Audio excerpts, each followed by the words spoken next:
उनका तारुफ करा दें। मनोज काका साहब प्रवक्ता समाजवादी पार्टी के हमारे साथ हैं, सिद्धार्थ यादव प्रवक्ता बीजेपी के हमारे साथ हैं, थोड़ी देर में हर्षवर्धन त्रिपाठी वरिष्ठ पत्रकार हमारे साथ होंगे। राशिद किदवई जी को आप देख रहे हैं, वरिष्ठ पत्रकार हैं, वो स्क्रीन पर इस वक्त हमारे साथ जुड़ चुके हैं, और साधना भारती प्रवक्ता कांग्रेस पार्टी के इस वक्त हमारे साथ हैं। सबसे पहले सिद्धार्थ यादव, जरा तस्वीर साफ कीजिए। बड़ा सस्पेंस बना हुआ है, जोड़ तोड़ हो गई, सारी रणनीति हो गई, सारी राजनीति हो गई, अंतरात्मा हो गई, लेकिन ये आंकड़ा ये जो चाहिए ना 2/3 कैसे जुटाएंगे? अर्पिता जी नमस्ते, आपके दर्शकों को मेरा नमस्कार। मुझे लगता है कि कुछ धैर्य रखना चाहिए। अभी लोकसभा का सत्र शुरू भी नहीं हुआ, बिल कौन से आने हैं नहीं आने वो पेश भी नहीं हुए, उसकी तो लेजिस्लेटिव लिस्ट भी नहीं आई। तो आज के समय में इस आकलन को लगाना मुझे लगता है कि थोड़ी सी नाइंसाफ़ी होगी। पर चूंकि अब आपने अपने विषय को उसी के चारों ओर आज स्थापित कर दिया है, तो इतना मैं ज़रूर कहना चाहूँगा कि देश के अंदर देश की आवश्यकता है कि महिला प्रतिनिधित्व भी देश के अंदर बढ़ाया जाए, जल्द से जल्द बढ़ाया जाए, और डिलिमिटेशन का नया बिल ला करके भी जो राष्ट्रहित का बिल है उसको भी राष्ट्र को स्वीकार करना चाहिए। इसीलिए सरकार लेकर के आई थी और विपक्ष से भी अपेक्षा थी कि वो उसका साथ देंगे। अब इतने महीनों में विपक्ष में अंदर में क्या हुआ, बाद में क्या हुआ, बिल फिर से आएगा तो क्या होगा, मुझे लगता है कि ये सब कुछ भविष्य के गर्भ में है, उस पर आज टिप्पणी करना ठीक नहीं होगा। पर जो विपक्ष की स्थिति है वो आप भी देख रहे हैं, हम भी देख रहे हैं, कौन किसको कितना धोखा देता है। और जब ऐसा कोई भी बिल आए, मैं 10 सेकंड एक बात और बोल देता हूं, कोई भी अगर राष्ट्रहित का बिल आता है तो देश के चुने हुए हर प्रतिनिधि और हर पॉलिटिकल पार्टी का अधिकार है कि वो अपने विवेक से उस बिल के ऊपर जो राष्ट्रहित में हो वो फैसला ले। ऐसा ही फैसला सबको लेना चाहिए। सिद्धार्थ, यानी आप ये कह रहे हैं कि आपका कुनबा इसलिए मजबूत हुए कि दूसरे कुनबे में बेवफा बहुत थे? नहीं, हमारा कुनबा मजबूत है अर्पिता जी, तभी हम सरकार में हैं, और एक बार की नहीं 3 बार सरकार में हैं। जनता का आशीर्वाद मजबूत है, इसलिए भी हम सरकार में हैं। हमारे नेतृत्व पर भरोसा है, इसीलिए हम सरकार में हैं। तो हमको अपने कुनबे के लिए किसी की आवश्यकता नहीं है। पर हाँ, कई बार आवश्यकता होती है कि देश में कोई बड़ा बिल आना है, राष्ट्रहित का बिल आना है। टीएमसी के 20 लोकसभा सांसद चले गए, शिवसेना के 6 लोकसभा सांसद यूबीटी ग्रुप के चले गए। सर, ये लगातार टूट चल रही है। वो कह रहे हैं टूट और लूट कर रहे हैं, आप कह रहे हैं कि नहीं, ये तो हम ही से इनकी वफादारी थी।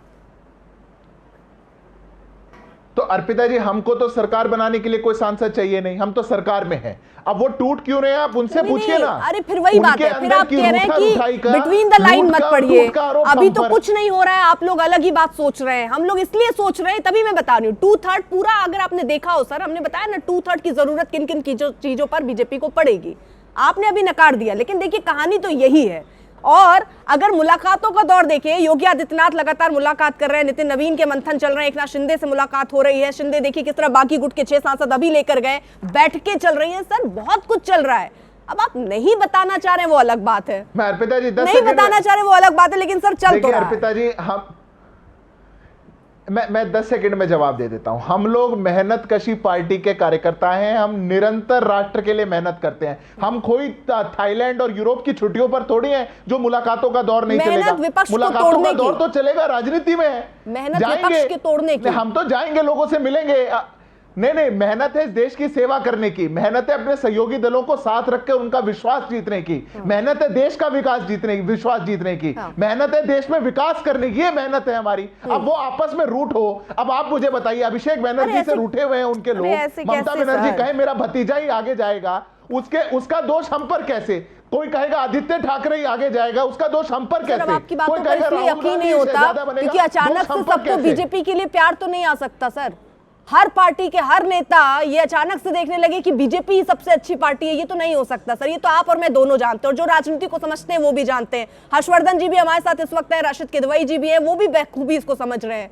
तो ये सर गोल गोल घुमाने की जरूरत नहीं है, ये सबको दिख रहा है, सबको पता है। लेकिन मैं सीधा सवाल आपसे ये पूछ रही हूँ सर, छोड़ दीजिए सर, ये ठीक है सर, ये मुझे बता दीजिए, ये 2/3 जो लाना है ये कैसे लाएंगे सर? ये पूरा गणित भी अगर मैं देखूं, विकल्प अगर मैं आपको दिखाऊं, चला सकते हैं क्या जरा सर? विकल्प पहला कहता है 2/3 बहुमत के लिए 360 एमपी चाहिए, एनडीए के पास 293, टीएमसी अगर बागी जोड़ लीजिए तो 20, शिवसेना यूबीटी के बागी 6, बराबर हो गए 319। 319 में अगर डीएमके के 22 जोड़ दीजिए और शरद गुट के 8 जोड़ दीजिए तो भी करीब 349, यानी अभी भी आपकी 2/3 जिसको चाहिए आपको 11 कम है सर आपके पास। और अगर विकल्प 2 पे भी हम जाए, डीएमके वॉकआउट कर जाए 22 सांसदों के साथ, तब भी अगर सर आंकड़ा पूरा जोड़ लीजिए घटा लीजिए तब भी 19 कम। ये जो कम है सर, ये कैसे भरेंगे, मुझे ये बता दीजिए ना सर। मुझे पता है बीजेपी अपनी रणनीति खोलती नहीं है, मतलब फिर भी देखिए अर्पिता जी, मैं आपको रणनीति बता देता हूं। हम राष्ट्र हित के अंदर देश में डिलिमिटेशन का बिल लेकर के आए। डिलिमिटेशन का मैंडेट है कि नया बिल आना है। हमने कहा कि हम 50% सभी राज्यों की सीटें बटाते हैं, कोई उत्तर भारत दक्षिण भारत का भेद नहीं होने देंगे, जिसकी जितनी प्रतिशत सीटें आगे भी उतनी रहेंगी। हम तो 545 सांसदों से समर्थन मांग रहे हैं, आप 360 पे क्यों रुक रहे हैं? जो चीज राष्ट्रहित की हो उसमें तो सबको साथ आना चाहिए ना। ये किसका हित है जो राष्ट्रहित के भी ऊपर है? जो भाषण में नेता बात कर जाते हैं ना, वैसी बात कर रहे हैं।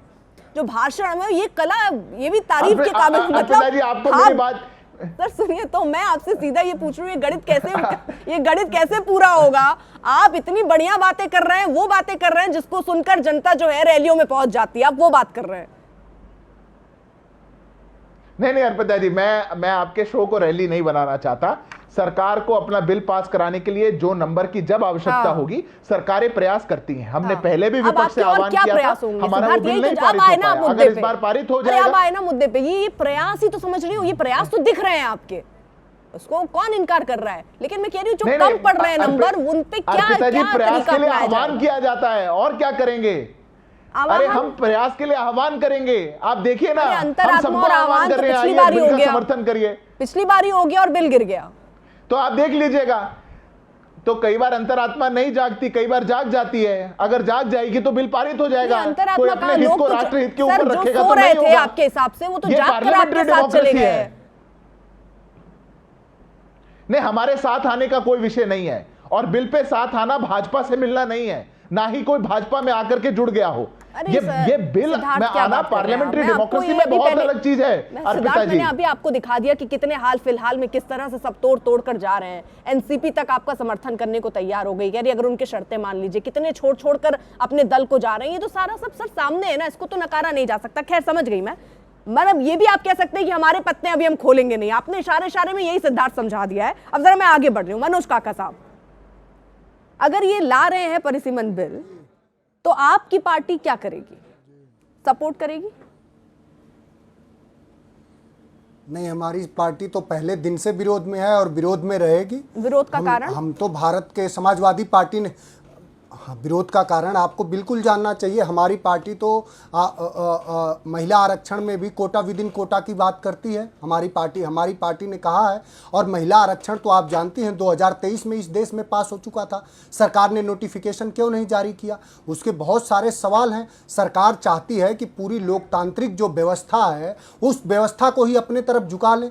ये वही सरकार है जो ये बेटियों के नायक बन रहे हैं। सरकार ये कह रहे हैं कि ये महिला सशक्तिकरण के बहुत पक्षधर हैं। तो सरकार से हम लोग ये जानना चाह रहे हैं कि अपने मुख्यमंत्री, मैं इन दोनों चीजों को अलग रखती हूँ, मैं दोनों चीजों को अलग रख रही हूँ। मैंने इसमें महिला आरक्षण जोड़ा ही नहीं, मैं परिसीमन की बात कर रही हूँ जी। आप ये बात तो बार बार बीजेपी कह रही है ना, आप, मैं एक परिसीमन के मामले पर कह रही हूँ। परिसीमन होने में क्या दिक्कत है? आप यूपी की राजनीति करते हैं सर, आपकी सीटें 80 से 120 पहुंच जाएंगी, फिर चुनाव में यही गिनाएंगे, देखिए आपका हक नहीं लेने दिया इन्होंने। अब आपका सवाल हो गया अर्पिता जी, मुझे पूरा भरोसा है कि आप सुनेंगी। आप तो हमेशा समता का भाव रखती हैं अपने मेहमानों के साथ। ये परिसीमन में इसलिए है कि आपने दक्षिण भारत की असहमतियां भी आप तक आई होंगी, जरूर आपने देखा होगा। आप परिसीमन में, संविधान में क्या है, परिसीमन के बारे में क्या है कि जब भी देश में जनगणना होगी, जनगणना के बाद डिलिमिटेशन होगा, इसका अनुच्छेद है, हमारी संवैधानिक व्यवस्था है। तो सरकार ऐसे क्यों बेचैन है? सरकार ऐसा क्यों बेचैन है कि अभी जनगणना हुई नहीं और सरकार परिसीमन करना चाहती है? सरकार इसलिए परिसीमन करना चाहती है कि सरकार पूरी लोकतांत्रिक व्यवस्था को ही अपनी तरफ झुकाना चाह रही है, और जो लोकतंत्र जो भारत में 2014 के बाद से अघोषित आपातकाल चल रहा है, उसके नायक बनना चाह रहे हैं देश की नरेंद्र मोदी जी की सरकार। इसके आपके पास उदाहरण है। हमारे यहाँ मुझे थोड़ा समझाते चलिए कैसे। आप कह रहे हैं मैं आपको समझाते, नहीं, मुझे मैं से आपको मतलब समझा दर्शक रहा हूं, है, सुनिए मुझे से तो। मतलब आप थोड़ा क्लियर करते चले ना। हाँ।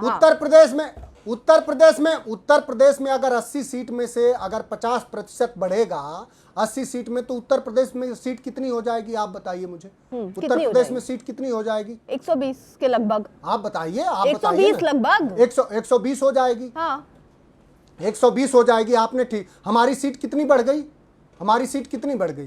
तो आप अरे क्या हमारी कहना सीट चाह रहे 40 हैं? बढ़ी ना, हमारी सीट 40, हमारी सीट 40 बढ़ी। और जहां और जिन प्रदेशों में 40 ही सीट होगी, या जिन प्रदेशों में 18 ही सीट होगी, और वहां अगर बढ़ेंगे तो कितना बढ़ेंगे? वहां तो 20 ही बढ़ेगा ना। ठीक है, ये मतलब आप ये कह रहे बिल्कुल भी हैं। गैर सर, वाजिब मैं बात क्योंकि है। ये देखती हूँ कि राजनेता जो है वो अपनी बात करते हैं ना। समाजवादी पार्टी का अस्तित्व उत्तर प्रदेश में है, आपके लिए तो ये विन विन सिचुएशन हो जाएगी। फिर अगर आप मान लीजिए 120 सीटों में आप 180 में जीत कर आ जाते हैं, तो आपका दबदबा कितना बढ़ जाएगा सर? आप सवाल इसका कर मतलब लीजिए आप ये कह रहे हैं कि आप बड़ा दिल दिखा रहे हैं और आप सोच ही नहीं रहे उत्तर प्रदेश के बारे में। देखिए अर्पिता, ये कोई समाजवादी पार्टी ऐसा काम नहीं करना चाहती है कि देश में असंतुलन का माहौल हो। जो राजनीतिक दल 2014 से स्थापित होने के बाद नरेंद्र मोदी जी की जो सरकार अब तक 14 सरकारों को गिरा चुकी है, और 5 से 7 पार्टियां तोड़ चुकी हैं। आप नहीं देख रही हैं अकाली दल की क्या हालत हो गई? जिस शिवसेना के, अरे मेरी बात तो पूरी होने दीजिए, जिस शिवसेना के दरबार में, जिस शिवसेना के दरबार में जाकर के महाराष्ट्र में भारतीय जनता पार्टी अपनी राजनीति स्थापित करना चाहती थी, उस शिवसेना को खत्म कर दिया। आज असंतुलन आ जाएगा। वो असंतुलन कैसे आ जाएगा? वो असंतुलन जो आप कह रहे हैं, वो असंतुलन कैसे आ जाएगा? जब 50% सब जगह बढ़ने की बात हो रही है, जिसका आप उदाहरण 40 पे दे रहे हैं, तो 40 भी तो 80 होगी अगर 80 120 हो रही है तो। नहीं, फिर असंतुलन बढ़ेगा ना। कैसे? फिर असंतुलन बढ़ेगा, बिल्कुल उसी हिसाब से विधानसभा की सीटें बढ़ेंगी, उस हिसाब से राज्यसभा की सीटें बढ़ेंगी, विधानसभा के आधार पर राज्यसभा होगा। फिर जिन राज्यों के ये पूरी तरह से जो दक्षिण भारत के जो कंसर्न है, सबको साथ लेकर के, और हम चाहेंगे कि भारत में जो भी राजनीतिक जो महत्व है वो सभी राज्यों के राजनीतिक महत्व ऐसा ना हो कि किसी की संख्या अगर कम है तो उनके राजनीतिक हितों को गिरवी रख दिया जाए। हम ऐसा नहीं चाहते। हम भारतीय जनता पार्टी की तरह हम पूरे भारत को हम ये चाहते हैं, जो सुन लीजिए, जो हमारे संविधान के प्रस्तावना में बात है कि व्यक्ति की गरिमा और राष्ट्र की एकता अखंडता सुनिश्चित करने वाली भावना चाहती है समाजवादी पार्टी। और भारतीय जनता पार्टी जो गांधी की हत्यारों को ताली बजाने वाले। जरा समझ लूं। हर्षवर्धन जी, आप दो चीजें समझ आती है। एक तरफ वो असंतुलन कह रहे हैं, मुझे बताइए जरा, क्या वाकई असंतुलन हो जाएगा? जब 50% बढ़ रहा है, तो मान लीजिए अभी अगर उनकी 40 सीटें हैं और बाद में 80 हो जाएंगी, उनकी भी तो बढ़ रही है, सबकी बढ़ रही है, तो जो स्थिति अभी है वही बढ़ने के बाद भी स्थिति हो जाएगी। ये असंतुलन कैसे हो रहा है, मुझे जरा ये क्लियर कीजिए। दूसरा, जितना बड़ा दिल यहाँ पर समाजवादी पार्टी दिखा रही है उत्तर प्रदेश के लिए, वो ये कह रही है हम पूरे देश का सोच रहे हैं, उत्तर प्रदेश का नहीं सोच रहे, हम पूरे देश का सोच रहे हैं। एक राजनीतिक दल ऐसा सोचता है क्या? वो तो अपनी पार्टी के बारे में सोचते हैं, अपने अस्तित्व के बारे में सोचते हैं। हर्षवर्धन जी। नहीं अर्पिता, सबसे पहले तो ये मैं कहूँगा कि देश में एंटी डेमोक्रेटिक कोशिश की जा रही है कांग्रेस की तरफ से, और दूसरे विपक्षी दल उस एंटी डेमोक्रेटिक कोशिश में शामिल हो रहे हैं। क्या ये संभव है कि देश के लोगों का जो बुनियाद है, जिसको हम संविधान में we the people of India, हम भारत के लोग कहते हैं, यानी हमारा आपका वोट, उनसे बनने वाला सांसद विधायक, क्या वो उसका परिसीमन, चूंकि संख्या बढ़ेगी तो जनप्रतिनिधित्व तो बेहतर होगा, जिसको हम कहते हैं कि डिसप्रपोर्शनेट से बेहतर अनुपात में जाएगा। ये पिछले 2 दशक से चर्चा चल रही है। सदन नहीं था, हमारी संसद में जगह नहीं थी, लोकसभा में अंग्रेजों की बनाई संसद थी, नरेंद्र मोदी ने संसद नहीं बनवाई, उनकी सरकार में बना, उनको पूरा श्रेय मिलेगा। उस वक्त सदन को लेकर काला कपड़ा पहन के पहुंच गए थे, और क्या क्या विरोध किया था कांग्रेस के लोगों ने, वो भी एंटी डेमोक्रेटिक ही था। तरीके निकाले गए थे कि इसको नहीं बुलाया गया, उसको नहीं बुलाया गया। अभी परिसीमन बिल का विरोध किया, वो लोकतंत्र है। अगर मान लीजिए कि कुछ पार्टियों को ठीक नहीं लगता है तो उन्होंने विरोध किया, लेकिन भारतीय जनता पार्टी अगर कोर्स करेक्शन कर रही है, फ्लेक्सिबिलिटी दिखा रही, लचीलापन दिखा रही, वो डीएमके के पास भी चली गई, वो शरद पवार के पास भी चली गई, वो दूसरी पार्टियों के पास भी चली गई, तो ये तो लोकतंत्र में यही लचीलापन तो चाहिए होता है। सत्ता के तौर पर वो लचीले होकर चले गए। अब उसके बाद क्या सवाल था कि भाई जहां जनसंख्या ज्यादा है वहां ज्यादा सीटें हो जाएंगी।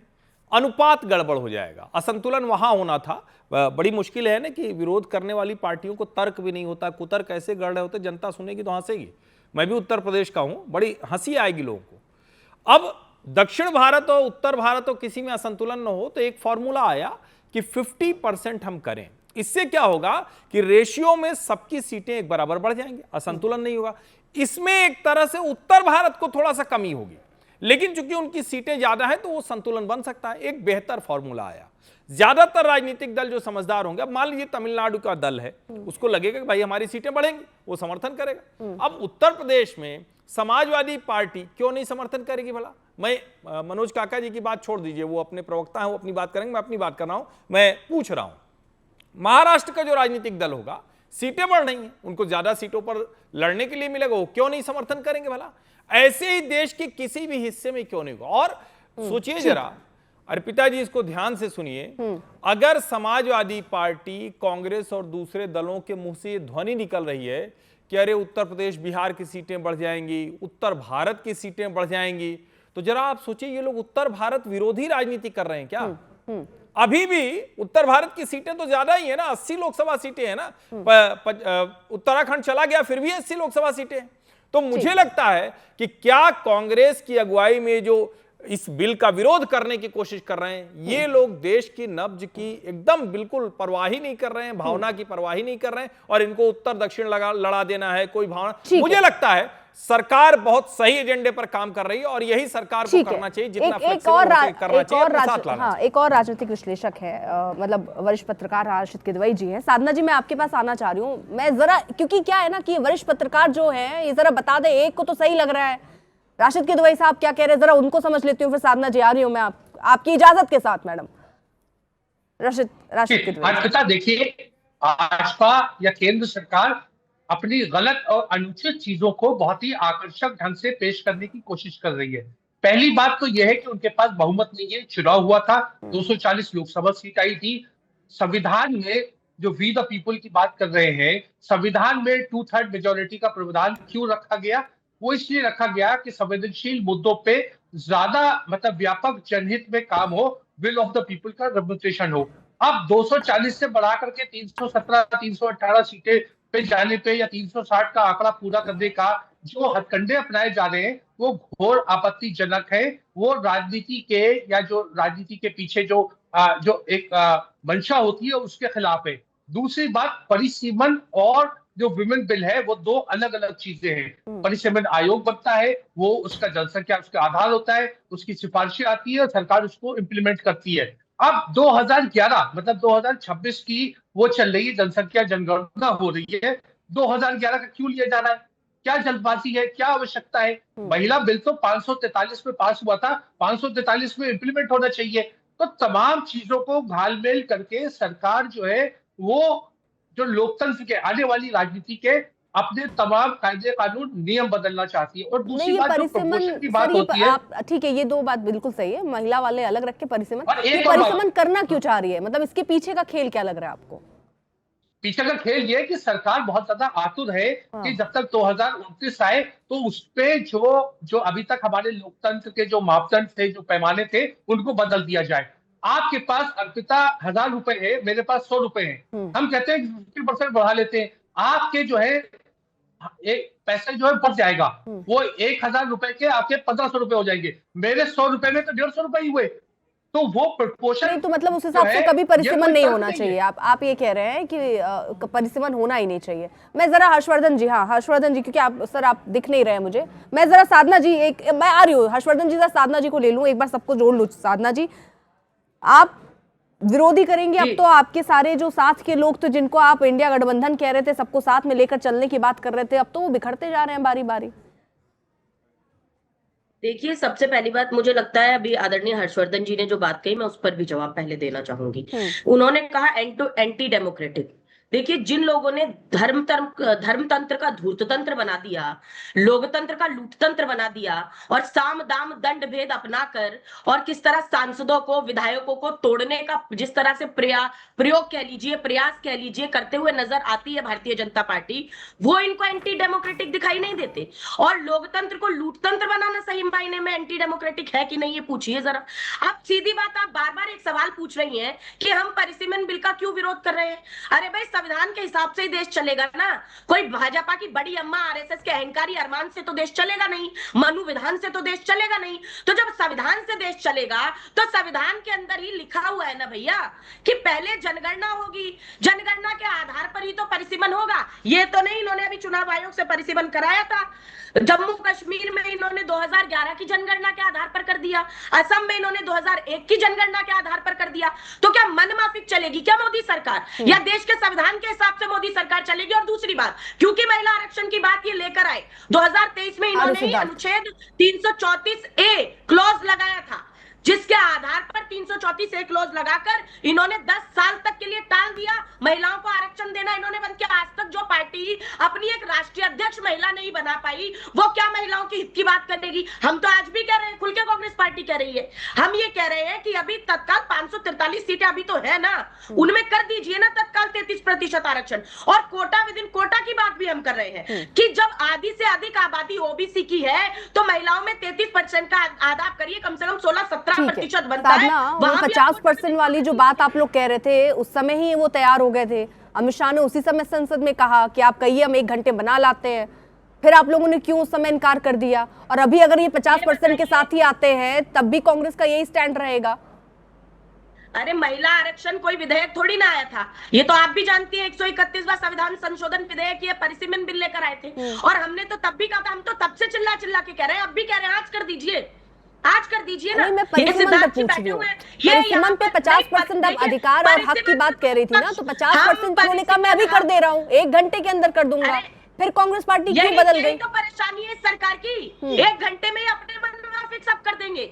संविधान इस देश में चलेगा, अपने मन से नहीं कर रहे थे, वो कुछ लेकर आए, आपको पसंद नहीं आया, उन्होंने विपक्ष की सुनी और कहा ठीक है आप 50% का प्रस्ताव रख रहे हैं, मैं वो कर देता हूँ।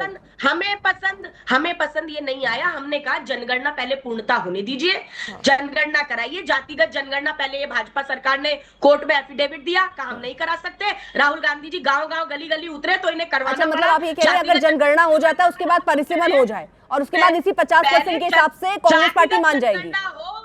जेके जातिगत जनगणना हो, ये कानूनन प्रक्रिया है ना भाई, ये संवैधानिक प्रक्रिया। ठीक है, ये क्लियर हो गया। मतलब कांग्रेस पार्टी कह रही है कि अगर उस तय प्रक्रिया के साथ आते हैं, पहले जनगणना, 1 सेकेंड, जनगणना हो जाए और उसके बाद 50% वाली जो बात आपकी मान ली गई, अगर ये दोनों चीजें होती हैं तो आप परिसीमन के लिए कांग्रेस पार्टी तैयार है? अरे, संवैधानिक रूप से जो परिसीमन ये किस तरह करेंगे, क्या करेंगे, वो आगे की बात है। लेकिन हम अभी कह रहे हैं, मतलब आप अभी भी तैयार नहीं हैं? जनगणना के बाद अभी आप परिसीमन कैसे कर देंगे, ये बताइए। अभी मैंने की बात स्थिति रखी कि अगर आप ये कह रही है जनगणना हो जाए नियम के हिसाब से, स्थिति जब होगी, ये देखिए यहाँ कोई, ठीक है, मतलब आप तब भी नहीं मानेंगे, फिर कुछ और नई चीज आ जाएगी। सिद्धार्थ जी नहीं बैठे हैं, ठीक है, जब वो स्थिति होगी तब ठीक है, ठीक है, ठीक है मैम। सिद्धार्थ जी वो कह रही प्रक्रिया के तहत लाइए, सब कुछ बीजेपी के हिसाब से थोड़ी तय होगा। देखिए, सबसे पहले अर्पिता जी, अभी ठग बंधन, लूट बंधन, कौन सा लूट तंत्र, ठग तंत्र, बड़े भारी भारी शब्दों का प्रयोग किया जा रहा था। जब राजस्थान के अंदर बसपा के 6 के 6 विधायक लेकर के कांग्रेस में शामिल करा करके पार्टी खत्म कर दी, तब कौन सा ठग तंत्र था, कौन सा लूट तंत्र था? जब बिहार के अंदर एमआईएम के सारे विधायकों को आरजेडी ने अपने में शामिल कर लिया, एक भी विधायक नहीं छोड़ा, तो कौन सा लूट तंत्र था, कौन सा ठग तंत्र था? वहां तोड़ करके ले आए, खुद में शामिल कर लिए, तब कोई ठग तंत्र नहीं था, लूट तंत्र था। ये पहली बात हुई। इसलिए इनकी सच्चाई कितनी अर्पिता जी, ये तो देश के सामने है। दूसरी बात, अभी मैं हैरान हूं आज, और मैं चूंकि कॉमर्स का विद्यार्थी रहा हूं, कानून का विद्यार्थी रहा हूं, मुझे लगता है कि आईक्यू स्तर घट गया होगा आज। अगर 50% सबका, हर स्टेट का बढ़ रहा है, तो कैसे कोई असमानता हो सकती है? समाजवादी पार्टी के प्रवक्ता आपको समझा रहे हैं, मुझे लगता है जाकर के मैथ्स 101 पढ़ना चाहिए उनको, जो प्राइमरी में मैथ्स पढ़ाई जाती है। आज अगर 80 सीटें हैं, 80 से बढ़कर के हमें मैथ 120 मत हो जाएंगी। पढ़ाओ, नंबर हमें तो मैथ एक बात मत है, पढ़ाओ, पर हमें दक्षिण मैथ मत अरे पढ़ाओ, दक्षिण भारत का हमें 24% मैथ सीटें मत अरे वो मिलती कह रहे थी, हैं पढ़ने आगे की भी जरूरी 24% थोड़ी क्या पढ़ लेंगे, मिलेंगी। रुक जाइए ना, कोई बात नहीं, अभी तो अरे मैथ मैं बीच में नहीं बोला था, मैं एक बीच एक में नहीं करके बोला था। सबकी मेरी आवाज बात कम पूरी हो रखिए, जाए, सबकी उसके बाद आवाज इनको कम बुलवा रखिए, केवल लीजिएगा। सिद्धार्थ, क्योंकि एक एक सब लोग अपनी अपनी बारी में बोल रहे हैं। देखिए आप लोग बोल रहे थे, सिद्धार्थ नहीं बोल रहे थे। अर्पिता प्लीज। जी, हाँ। अर्पिता जी, दक्षिण भारत की आज 24% सीटें हमारी लोकसभा में हैं। अगर 50% कम ही रहेंगी, ना 1% कम ना 1% ज्यादा, इतना भी नहीं समझ में आता क्या? जितना रिप्रेजेंटेशन पहले उतना ही रिप्रेजेंटेशन आगे। लेकिन पर अगर परिसीमन सेंसस वो के आधार पूछ पर रहे हुआ ये सिद्धार्थ कि फॉर्मूला नहीं परिसीमन आया क्यों करना तो है? निश्चित तौर पर ये वो घट, कह रहे हैं परिसीमन क्यों करना है। मैं इसीलिए कह रहा हूं, नहीं वो कह रहे हैं, वो जो कह रहे हैं मैं वो बता देता हूं। ये जो चाहते हैं दक्षिण भारत और उत्तर भारत के बीच में भेद खड़ा हो। अगर ये फॉर्मूला अप्लाई नहीं होता अर्पिता जी, तो आप खुद बताइए क्या होगा। दक्षिण भारत की जो जनसंख्या है वो कम है, 24% का प्रतिनिधित्व आज घट के 18% 17% पे आ जाएगा। ये चाहते हैं आप? क्या डीएमके ये चाहती है? क्या कांग्रेस पार्टी ये चाहती है? क्या कम्युनिस्ट ये चाहते हैं? मुझे समझ नहीं आता कि देश में अपनी राजनीति चमकाने के लिए आप राष्ट्र विरोध को कितना आगे तक लेकर के जाएंगे। हमने साफ कहा एक चीज मैंडेट होनी है। अर्पिता जी, मैं आपको कानूनन बता देता हूं, अगर परिसीमन होना है, यह संवैधानिक प्रावधान है कि होना है, और अगर जनसंख्या को 2011 का अनुपात मान करके भी परिसीमन किया जा सकता है, 2026 का कट ऑफ है। जनगणना करा लीजिए, आपको 11 का करना ही आधार पड़ेगा, क्यों बिल मानना है? आएगा या साधना नहीं जी का आएगा? सवाल मैं ले लेती हूँ। हाँ, क्यों मानेंगे 2011 की जी, आप जनगणना भाई? अर्पिता जी, आपका वही तो आप पूछ रहे हैं। जब अर्पिता जी, जनगणना ठीक है। कराई जा रही है, ठीक है, तो ठीक है, आप- जवाब ले रही अरे हूँ। साधना जी, अरे आप ही के जवाब सवाल दे को रहा मैंने हूं, आगे सुन रखा। लीजिए ठीक है, नहीं, आप अरे यही बताइए जवाब ना। दे रहा हूं, सुन साधना जी, लीजिए। आवाज कम रखिए, आवाज कम रखिए। सिद्धार्थ को सुन पाएंगे ना? नहीं, चीखा चिल्ली में निकल जाएगा। खोल के भी पढ़ना पड़ता है। ठीक है, बताइए सिद्धार्थ। देखिए अर्पिता जी, सेंसस तो चल रहा है। अगर डिलिमिटेशन का बिल नहीं आया तो भी डिलिमिटेशन होता है। डिलिमिटेशन का बिल नए फॉर्मूले के लिए है। अगर संविधान में 2026 की कट ऑफ है, सेंसस ऑलरेडी चल रहा है, डिलिमिटेशन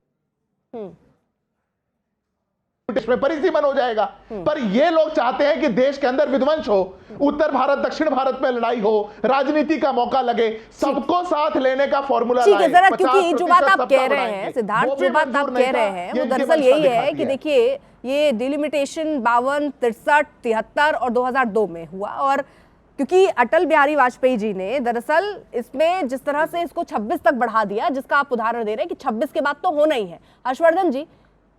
हर्षवर्धन जी, जरा ये बताइए कि भाई इसमें समस्या कहाँ ये समझ नहीं आ रहा। मतलब परिसीमन क्योंकि एक चीज ये भी कही जा रही है कि ये नॉर्थ वर्सेस साउथ की लड़ाई करा दी जाएगी, ये बीजेपी अजय होने के लिए, अमृत पाने के लिए इस तरह से कुछ करा रही है। कोई ऐसा खेल भी लग रहा है क्या? देखिए अर्पिता, सबसे पहले तो ये कि तथ्यों पर बात करें, बाकी तो भावनाएं उबल उबल कर आ रही हैं, वो सब देख रहे हैं। समाजवादी पार्टी सबसे बड़ी पार्टी है उत्तर प्रदेश में। लोकसभा में 37 सीटें समाजवादी पार्टी की और 6 सीटें कांग्रेस की है। भाजपा तो दूसरे नंबर की पार्टी है, 80 में से 33 ही हैं उसके पास। लेकिन उसके बावजूद जिस तरह से उत्तर प्रदेश के लोगों पर कांग्रेस और समाजवादी पार्टी अविश्वास जता रहे हैं, ये बड़ा चिंताजनक है। मतलब कांग्रेस को और समाजवादी पार्टी को लगता है कि यूपी की सीटें बढ़ रही तो भाजपा इसलिए बढ़ा रही क्योंकि उसको सत्ता चाहिए। मतलब आप ये कहेंगे कि उत्तर प्रदेश, मध्य प्रदेश, दिल्ली, राजस्थान, हरियाणा, ये सारे के सारे जो राज्य हैं, ये सब सिर्फ और सिर्फ अब एकाधिकार हो गया, मोनोपोली हो गई भारतीय जनता पार्टी। डेमोक्रेसी में यकीन नहीं रह गया विपक्ष का इतनी जल्दी, ये स्थिति आ गई। और इसीलिए मैं कह रहा हूं कि जो काम कितने दशक हो गए, 4-5 दशक हो गए ना अर्पिता जी, फ्रीज है तो फ्रीज ही रहेगा। इस देश के लोगों को उनका अधिकार नहीं मिलेगा। ठीक है, मैं जल्दी क्लोजिंग रिमार्क सबसे ले लूं। प्रतिनिधित्व सबसे महत्वपूर्ण होता है, उसको नहीं करेंगे। ठीक है साधना जी, जल्दी से, फिर सबके पास जाना है, फिर मनोज जी आ रही हूं, जल्दी। अधिकार आज याद आ रहे हैं और आप कह रहे हैं हम भावनाओं में बह रहे हैं। आप ये खुद बताइए ना कि जो राम मंदिर में चंदा चोरी कर ले, देश में बच्चे आत्महत्या कर ले, उस पर चुप्पी साधे बैठे, वो एंटी डेमोक्रेटिक नहीं है आपके लिए। और आप कह रहे हैं कि अधिकार महिलाओं का। ठीक है मनोज काका, जल्दी 30 सेकंड। अर्पिता जी कितनी गैर संवैधानिक बात हो रही है। अगर जिसमें भी हिम्मत हो, मैं आपसे कह रहा हूं कि अभी संविधान का अनुच्छेद 82 पढ़िए। हमारे देश में संविधान से अगर सब चीजें चल रही हैं, ये मनुवाद क्यों लादा? संविधान के अनुच्छेद 82 में स्पष्ट लिखा है कि हर जनगणना के बाद डिलिमिटेशन कमीशन बनेगा और डिलिमिटेशन कमीशन फिर रिपोर्ट देगा, उसके बाद सीटें तय करी जाए। तो बिना जनगणना के ही डिलिमिटेशन, बिना कमीशन के रिपोर्ट के ही भारतीय जनता पार्टी क्यों ऐसा करना चाहती है? ठीक है, बिना जनगणना के ये क्यों ऐसा करना चाहती है? ये जवाब दे दे। ठीक है, क्लोजिंग रिमार्क। सरकार की मंशा बहुत साफ है। 2029 में वो ऐसे विधायक ला करके संविधान में ऐसी तब्दीली कर देगा कि विपक्ष के पास सत्ता में आने का 10% और 20% भी चांस नहीं रहेगा। हर्षवर्धन जी, क्लोजिंग रिमार्क फिर सिद्धार्थ जल्दी से। एक लाइन बोल दूं अर्पिता जी, मैं समझ नहीं पा रहा हूं, रशीद जी भी आज ये बात कर रहे हैं, ऐसे कैसे डेमोक्रेसी को आप डिफाइन कर रहे हैं कि सीटें बढ़ जाएंगी तो विपक्ष के पास चांस नहीं रहेगा? पार्टी लड़ती है ना, विपक्ष तो कुछ होता नहीं। सिंबल तो पार्टियों का होता है और वो जनता के बीच भरोसा मांगते हैं। क्या भारतीय जनता पार्टी जाएगी तो उसके लिए कहा जाएगा नहीं इनका 80% चांस है? ऐसा तो होता नहीं। और जहां एक तरह से कहें कि जनता तय कर लेती, बड़ी से बड़ी सरकार को पलट देती है। इतना भाजपा के साथ 7 में 7 लोकसभा सीट लाते थे, लेकिन फिर भी दिल्ली में 2-2 बार उनकी सरकार तो छोड़िए, कितने 8 और 3 विधायक। जल्दी से मुझे ये क्लियर कर दीजिए, ये ला रहे ना परिसीमन पर सरकार बढ़ रही है ना आगे, इस बार मॉनसून सत्र में देखेंगे ना? मतलब शुरू वाली तो बात हो गई, मैं चाहती हूँ आखिरी में ये बात कहते हुए। देखिए अर्पिता जी, सबसे पहले राशिद किदवई जी ने जो बात बोली, मैं उस पर घोर आपत्ति जताता हूं। अगर उनको शौक है वो जाके कांग्रेस ज्वाइन कर लें। सरकार ऐसा संविधान में संशोधन करेगी ताकि देश में लोकतंत्र ना बचे और कोई पार्टी चुनाव ना लड़ सके, ये पत्रकार के मुंह से शोभा नहीं देती। आपको ये फियर मॉन्गरिंग बंद करनी चाहिए, झूठा प्रपंच बंद करना चाहिए सभी को। सरकार संविधान का बिल लेकर के आएगी, वो संविधानिक है। बिल पारित होगा तो वो संविधानिक होगा। अगर डिलिमिटेशन कमीशन बनेगा तो वो संविधानिक होगा। केवल नेहरू गांधी परिवार जो करेगा वो संविधानिक नहीं होता है। संविधान के अनुसार चलने वाली हर चीज संविधानिक है। इनको आपत्ति हो तो कोर्ट जाएं, पर हर बार जो कोर्ट जाकर के मुंह काला करवा कर आते हो, उनको झूठ की राजनीति बंद कर देनी चाहिए। इतना ही मेरा आग्रह है। यह संवैधानिक प्रक्रिया है, संविधान के अनुरूप ही होगी और राष्ट्रहित में होगी, ये इनको समझ जाना चाहिए। ठीक है, देखिए क्या है ना कि हक की बात तो बस एक बहाना लगता है, निशाना कहीं और, तीर कहीं और लगता है। दांव पर लगी है आधी आबादी की उम्मीद यहां, मगर पर्दे के पीछे तो सारा खेल ही कुर्सियों का लगता है। देखते रहिए।